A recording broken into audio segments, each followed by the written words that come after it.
again, and welcome back to Illegally Cited. This is BGFH, and yep, I'm back for one last E3 video. But especially after seeing what Nintendo did, I had to talk about it. I'm like, well, if it's not going to be all that impressive or surprising, I might be able to just get by with shoving it in somewhere else. But, oh boy, no, Nintendo actually... In a lot of ways, a lot of people think that Nintendo stole the show, but we'll get to that in just a moment.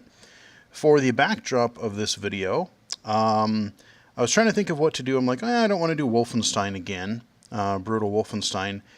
And having gotten the news a couple of days ago, if you follow me on Twitter, that Jazzpunk, this crazy, really strange game that came out, 2-3 years ago on PC, it came to PS4 last year, I want to say, and they kind of did this director's cut version that had a whole bunch of extra stuff, little parts of the missions, and I think a couple extra missions, and I'm not even sure.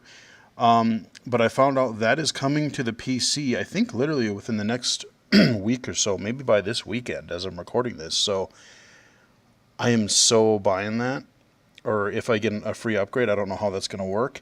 And there's also some sort of expansion to it, so I will more than likely grab that too, because Jazzpunk is just one of those really funny games that we need right now. You gotta have, especially after this and Stanley Parable, you just need a goofy game like this at least once a year. I really enjoy this kind of thing.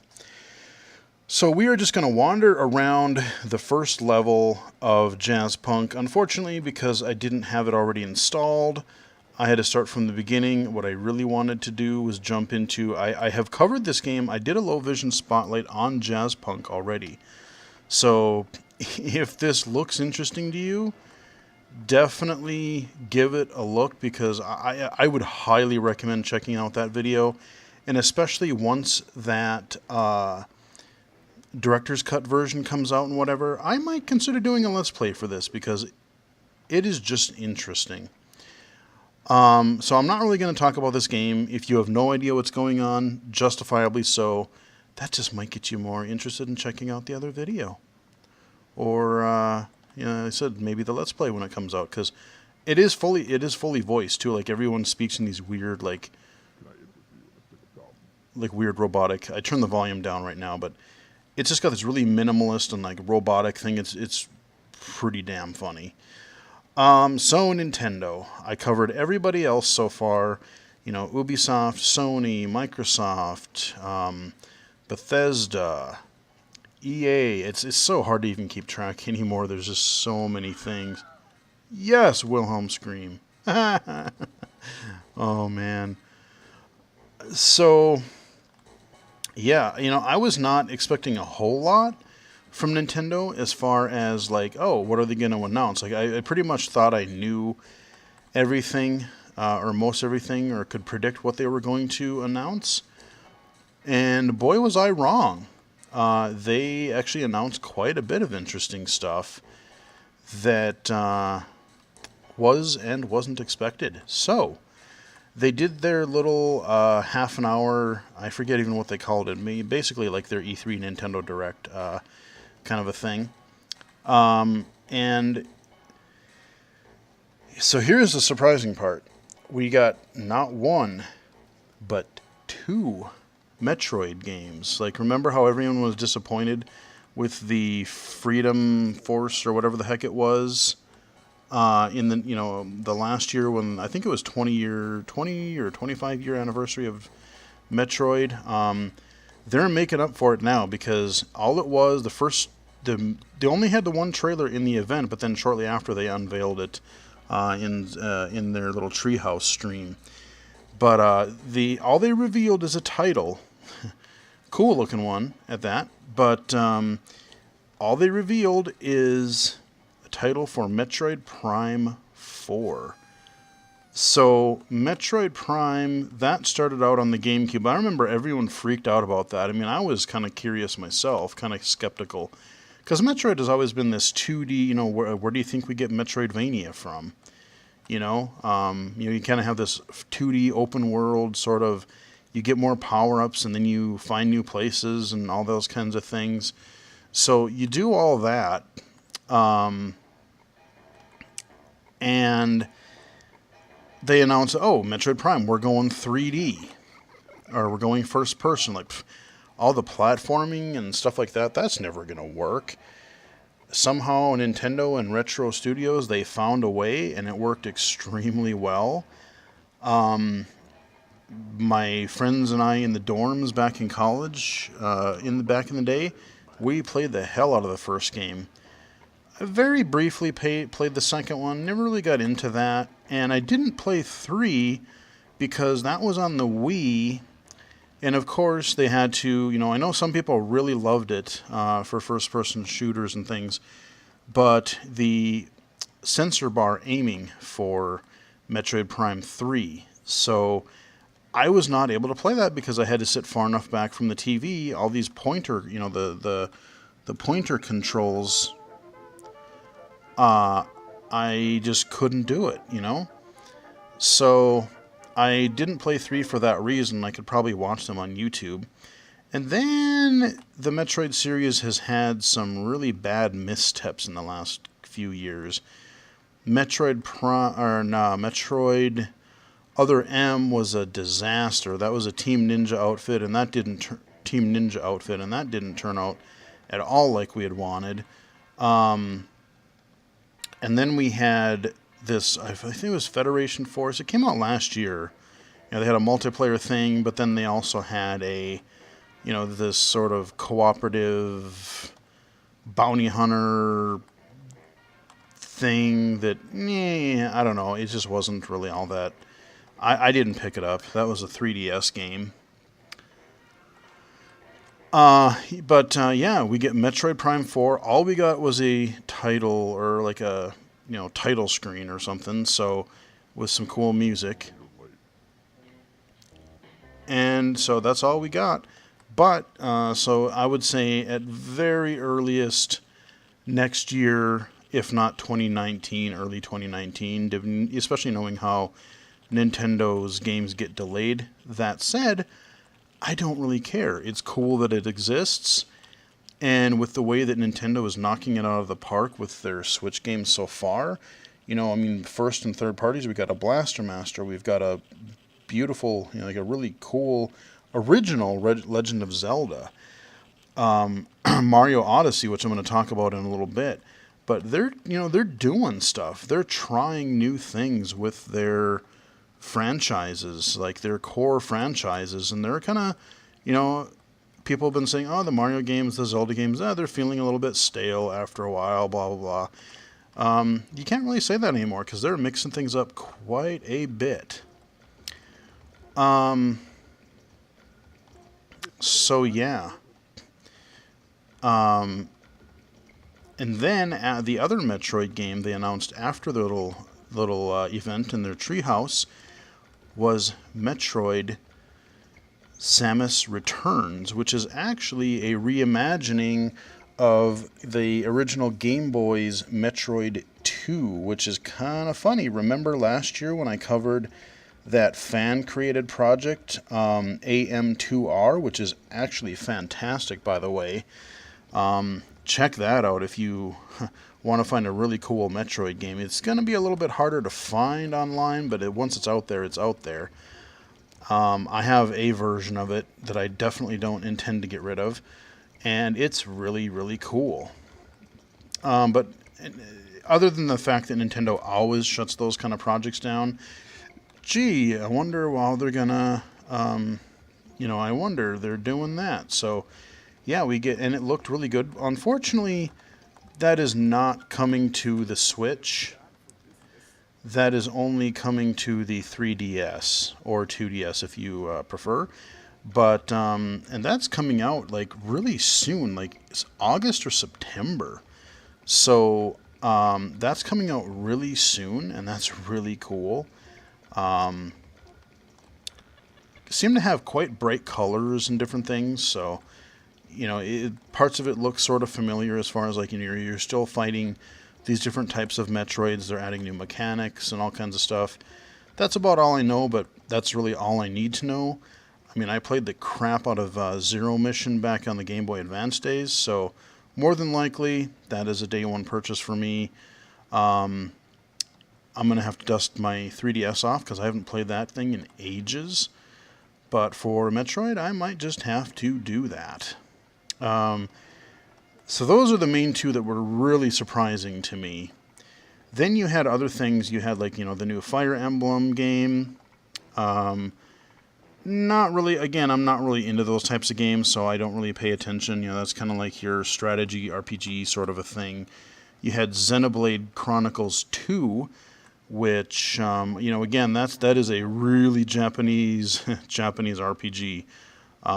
You got your anime tropes, you got your giant sword.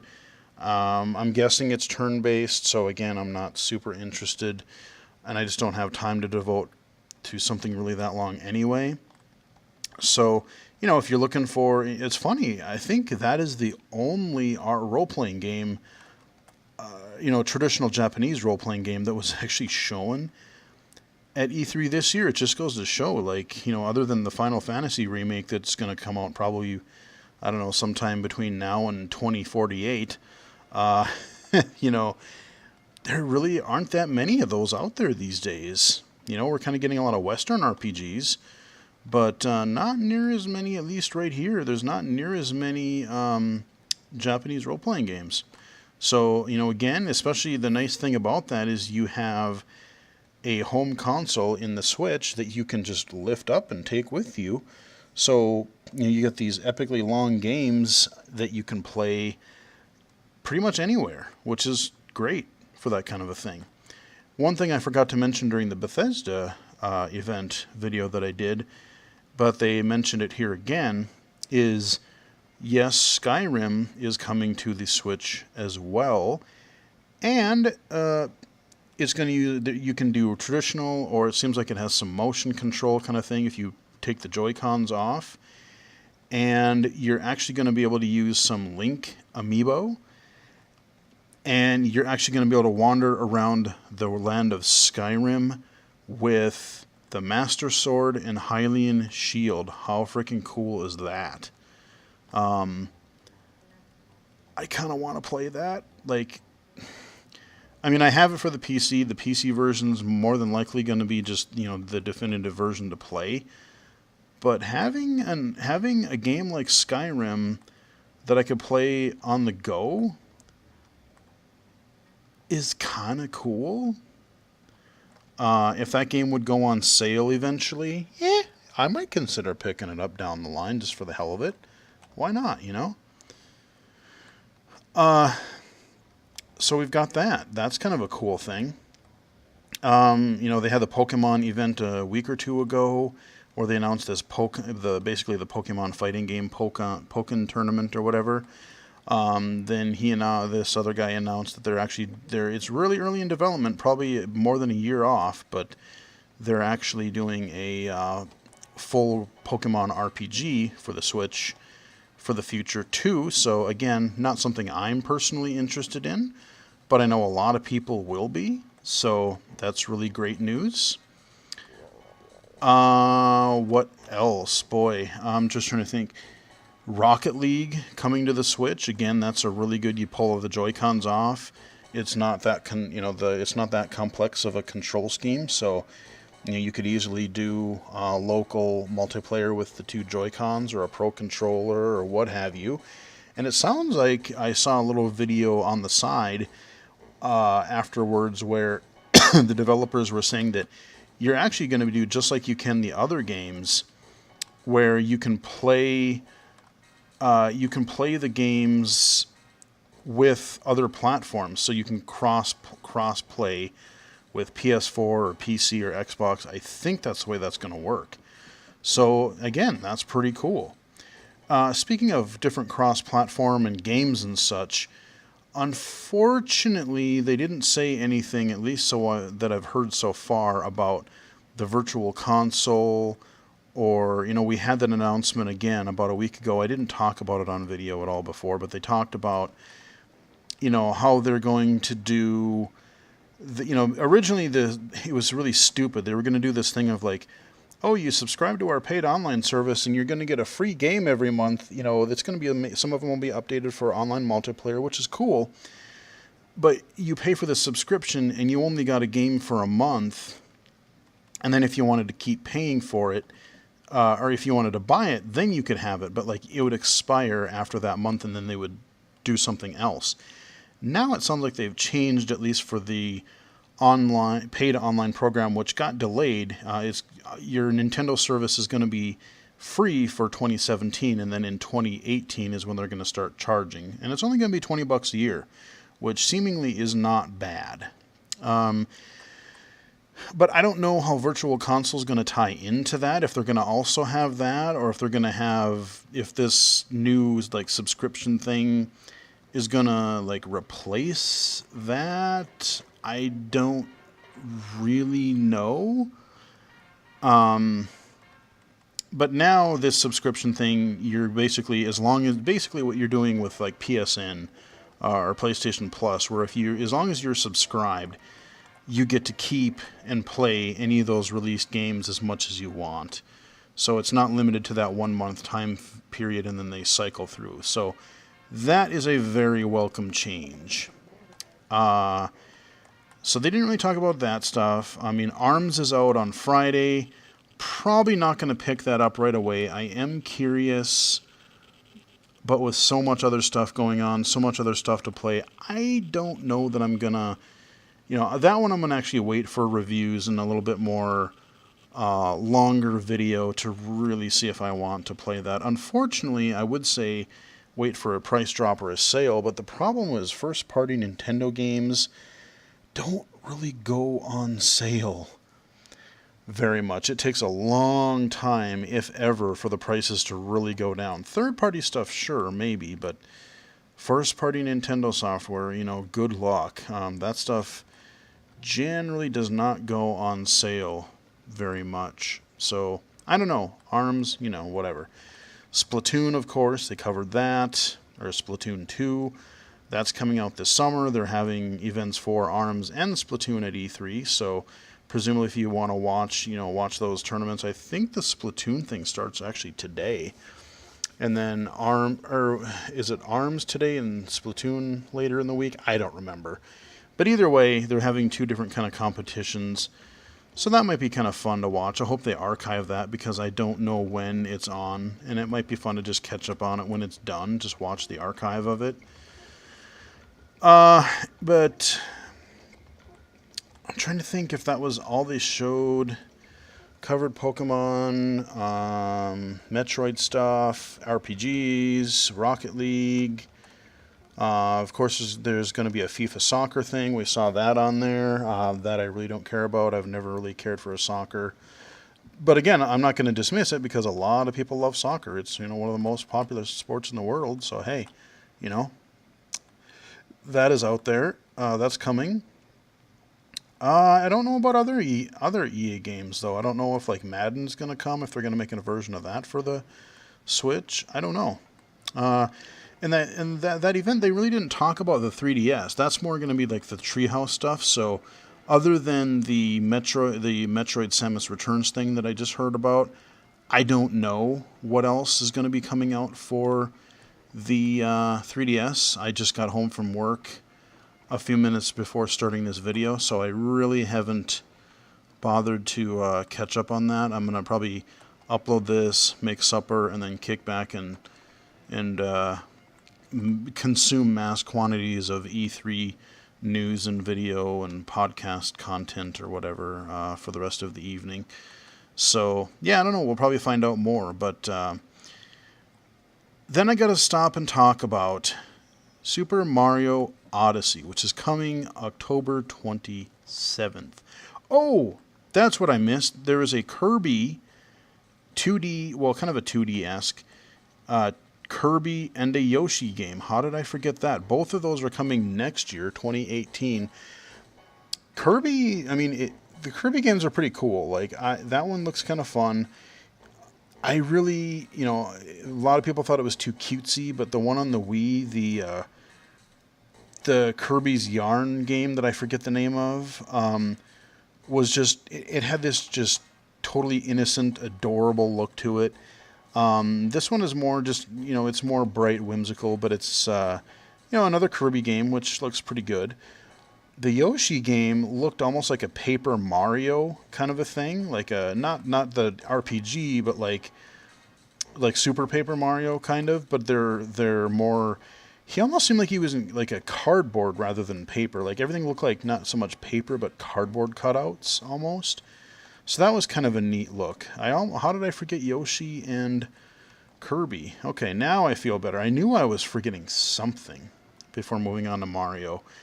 Mario Odyssey, boy, as I retweeted earlier today, and I was thinking this weekend after seeing the Ubisoft thing, after seeing the Ubisoft event and seeing that Mario plus Rabbids, I want to know what drugs they're on and can I have some, because like I said, they, Nintendo's been really themselves, and I guess working with Ubisoft on the one, but like they're just doing really crazy, weird stuff with their core franchises, like two really strange Mario games, and they're both coming out this year.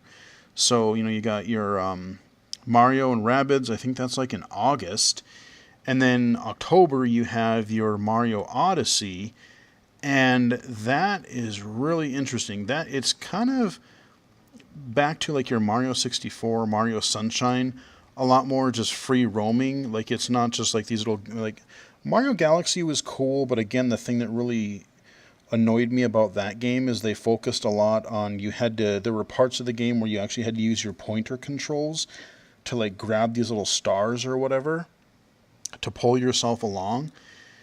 And that stuff just wasn't really accessible to me because of the pointer stuff. So I never even bought the second Galaxy game, but I tried the first one. And it's a beautiful game. I've watched, people play all the way through it on YouTube, but, this one's going to, I think, go back more to your regular open levels of like your Mario 64. They showed the trailer earlier this year, but when they were talking about, when they were really unveiling the Switch for the first time, truly. And Mario Odyssey is just another weird one. So from the Treehouse thing and another video thing that I saw from, I don't remember if it was IGN or somewhere else. So, okay, you have this hat named Cappy, who is like this white top hat, but he can morph into other hats, and like you can be Mario's hat. He can you will get into that. But then apparently the whole story behind this one is that Bowser is going to marry Koopa or marry the princess, and instead of Koopa kids or anything like that, you have these other, I forget what they called them. But essentially the little mini bosses for the worlds, they're like these evil wedding planners to make sure that Bowser's wedding goes off correctly. And that's just a weird enough concept on its own. Like, okay, evil wedding planners, you're fighting Bowser, who's trying to marry the princess, not just kidnap her. You have this spaceship that's like in the shape of a hat, and it's called the Odyssey. And then you go to these worlds. The two that they're showing at E3 is this New Donk City, which is that kind of like real world looking, almost like a New York City-esque city area. And then there's a desert area. So New Donk City, there's that's a lot of Donkey Kong references. Like you pick up on a lot of the signage and stuff in the town. And there's like these real people, and it's so weird. You're collecting these, instead of stars or shines, you're trying to collect these, what do they call them? Power moons or moon power or something. Like, I think power moons, I think they're called. And the one thing I like about it is that, remember in Mario 64 or Sunshine, every time you got a shine or a star, you would have to exit the level and then basically go back in as another iteration of the same level. Well, this one you get your item, and except if you're in like a little secret area, a little side area. You can just keep exploring. You get your object, boom, you keep on going. You don't have to back all the way out. That I kind of like. Other games like Banjo-Kazooie and other titles have, done that for a long time. But I'm glad that's happening to Mario. But again, so you got your hat. You can use it to, like, you can throw it like a boomerang. You can, like, throw it around in, like, a circle and take out enemies. You can throw it at enemies and, like, possess them or something. So, like, a Bullet Bill or a Goomba. And then you can take control over them. And, like, in the New Donk City, you can, like, control some of the humans, the gigantic humans. Dude, I have no idea what the hell's going on in this game. Like, but I'm really intrigued. I really want to find out. And then there's this they showed another kind of mechanic where you go through these pipes, like the 3D part of the pipe, and then there's like a 2D part, like you'll see these murals on a wall in part of the level. And when you go in the 3D part of the pipe, it turns 2D, and then you play this 2D like 2D platforming section, and it looks really, really cool. There's like this seamless transition. The music goes from being more like full orchestral to more like your 8-bit music, and then back again. You can shape shift into different things. I don't know, because like you can turn into electricity and fly across power lines. The game is freaking nuts, in a good way. Those are just the little bit of gameplay footage and explanations that I've seen about it. But it looks really interesting. I mean, part of the fun, like, I know it was just, because the Super Mario 64 was one of the first really well done 3D games back in the day. But I can't tell you how much time, like, I'd be listening to something else or whatever, but just exploring Peach's castle. Not even going into a level, but like running around the courtyard, jumping off of trees. I remember in the little middle courtyard where the Boo's castle was, the big Boo's castle, or our haunted house thingy.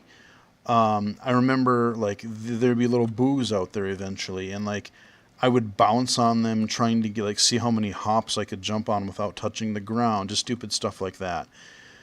But it was just a really fun playground, and especially like I'm looking forward to some of these lands, especially like the New Donk City, just having these big skyscrapers and, swinging off of power lines, bouncing off of taxi cabs like they're trampolines.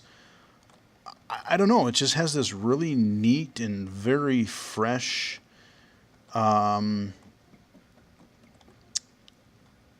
style to it, that in both style and gameplay, that I think some of the Mario games just haven't had in a long time. Like, oh, okay, yay, we got another new Super Mario Brothers game. We've only got like 4 of those. We just kind of got oversaturated in that.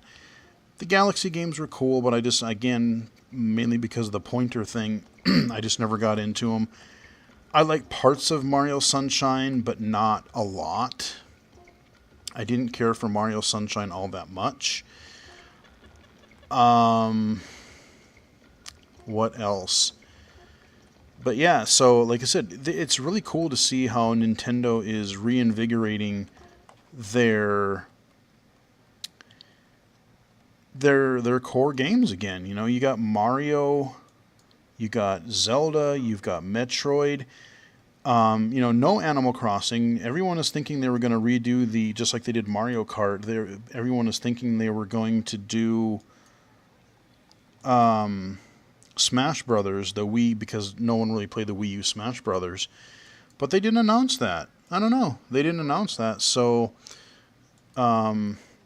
maybe that'll be next year. So, we still have, like, with the way that Nintendo seems to be actually listening to their fans, next year, who knows? Maybe we'll actually get a revival of F-Zero. Animal Crossing, Smash Brothers. There's still a lot of core franchises, plus whatever weird, zany stuff they come up with next, like Splatoon, ARMS. Those are a couple of franchises that were really new in the last few years. So even though they're going back to the well of their current franchises, current games, they seem to be making a pretty good job of doing a pretty good job of making up new stuff too. So I'm genuinely curious about their their updates of their existing games and what other new zany stuff they come out with too. I mean, I could not have guessed Mario and plus Rabbids in 100 years. I never would have. I mean, especially since it's Ubisoft. It's not a first-party thing. I never would have guessed they were going to do that. Ever. And even though I'm not really super into the XCOM kind of gameplay, I'm not going to buy it right away, but like if it looks good enough and it looks like something I can visually see well enough to play on my TV, I might have to give it a shot because it just looks freaking weird in kind of a great way. So that kind of wraps up Nintendo. I might have missed one or two things, but I think I pretty much remembered everything now that I remembered Kirby and Yoshi as we just walk around this courtyard endlessly because I'm not doing any missions. But yeah, I mean, it's been kind of an interesting press conference season for this year's E3. Not a whole lot of surprises. Nintendo, I think, really stole the show just with a lot of stuff that fans wanted and a lot of stuff we didn't know we wanted, The way they had reinvented Mario, the way they just went out of left field and worked with Ubisoft to make something just... Again, I think, mushrooms have been a huge part of the Mario games since the beginning. And I think some of the game developers are really munching down on some of those psychedelic mushrooms because they're making some really messed up stuff in a great way. So yeah. Sony, I don't know. There's games. Nothing real, I was waiting for something to be like, oh, that's the thing that's going to make me have to buy a PS3. It's not there yet, so I'm glad because I can wait maybe another year or so. And maybe by then, even the PS4 Pro might drop in price a little bit so I can save myself a little bit of money. Microsoft, I'm really, really interested, especially after this. I'm going to go look up some footage because I think there's been some people on the show floor. I need to see some Crackdown 3 footage. I really want that game to be good. Again, I love collecting the orbs. Remember in Saints Row 4 when I did the video for that? Collecting the data clusters gave me that itch, and I so want to do that again. I am all about collecting. There's just something about gaining getting better jumps and special superpower kind of things that's just really fun. And I gotta make sure, I'm hoping that is cross-platform, so I can just get it on Windows 10 PC and crank the heck out of the settings and stuff there. But if it is on the Xbox One, I'll probably grab it there too. We'll see. Beyond Good and Evil, I think, was the other giant surprise. Everyone's rumored it for so long that it's almost kind of gotten to be a joke or kind of gotten to be like, yeah, Beyond Good and Evil 2, ha ha ha, yeah, it'll never happen. Not really what we expected, or what I expected, but especially what it would be, because it's not like it doesn't seem like it's going to be like a Zelda-esque game like the first one was, but I'm intrigued nonetheless. I would say Beyond Good and Evil and a lot of Nintendo stuff were the biggest surprises of the show. Everything else was kind of a known quantity. I guess Monster Hunter, for those who are really looking forward to that was kind of a cool surprise. Age of Empires was another surprise for old school PC fans. I'm really bummed that some of the HTC Vive VR stuff, like Doom and Fallout, are probably not going to be coming to the Rift because of all the nonsense lawsuits and whatnot there. I did learn also that apparently there's going to be a Skyrim for PlayStation VR.